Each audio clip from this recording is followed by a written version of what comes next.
ଅକ୍ଷର ପଟେଲଙ୍କୁ ମିଳିଲା ଗୁରୁ ଦାୟିତ୍ୱ। ଟାଟା ଆଇପିଏଲ୍ 2025ରେ ଅକ୍ଷର ପଟେଲଙ୍କୁ ମିଳିଲା ବହୁତ ବଡ଼ ଗୁରୁ ଦାୟିତ୍ୱ। ତାହେଲେ ଟାଟା ଆଇପିଏଲ୍ 2025ରେ ବାପୁ କରିବା କ'ଣ? ଅସହଯୋଗ ଆନ୍ଦୋଳନ ନା ଭାରତ ଛାଡ଼ ଆନ୍ଦୋଳନ? ଏହି ଦୁଇଟି ଉଦାହରଣ ମଧ୍ୟରୁ କୌଣସି କରିବେ ନାହିଁ। ସେ କରିବେ ଦିଲ୍ଲୀ କ୍ୟାପିଟାଲ ଆନ୍ଦୋଳନ। ଦିଲ୍ଲୀ କ୍ୟାପିଟାଲ୍ସକୁ ଟାଟା ଆଇପିଏଲ୍ 2025ର ଫାଇନାଲରେ ପ୍ରବେଶ କରିବାକୁ ଚେଷ୍ଟା କରିବେ ବାପୁ ଅର୍ଥାତ୍ ଅକ୍ଷର ପଟେଲ। ଟାଟା ଆଇପିଏଲ୍ 2025ରେ ନୂତନ ଅଧିନାୟକ ଭାବେ ନିଯୁକ୍ତି ପାଇଛନ୍ତି ଦିଲ୍ଲୀ କ୍ୟାପିଟାଲ୍ସର ଅକ୍ଷର ପଟେଲ।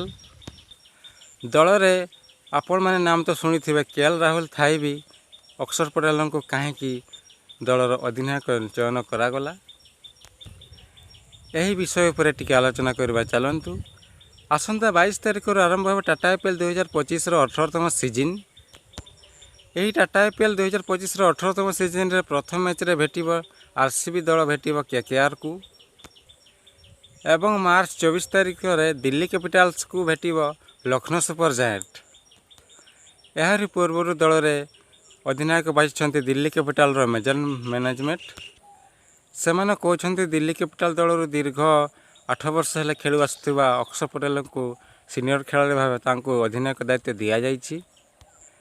ଏବଂ ଦେଖିବାକୁ ଗଲେ ଦିଲ୍ଲୀ କ୍ୟାପିଟାଲ ଦଳରେ ଅଛନ୍ତି କେଏଲ୍ ରାହୁଲ, ମାର୍କ-ଜର୍କ,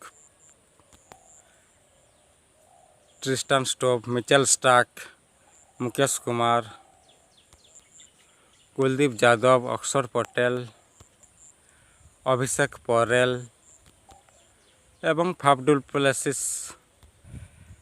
ଦେଖିବାକୁ ଗଲେ ଲକ୍ଷ୍ନୌ ଠାରୁ ଦିଲ୍ଲୀ କ୍ୟାପିଟାଲ ଶକ୍ତିଶାଳୀ ଦେଖିବାକୁ ଲାଗୁଛି। ତାହା ସମୟ କହିବ ଅକ୍ଷର ପଟେଲ କେମିତି ଅଧିନାୟକ ଦାୟିତ୍ୱ ତୁଲାଉଛନ୍ତି।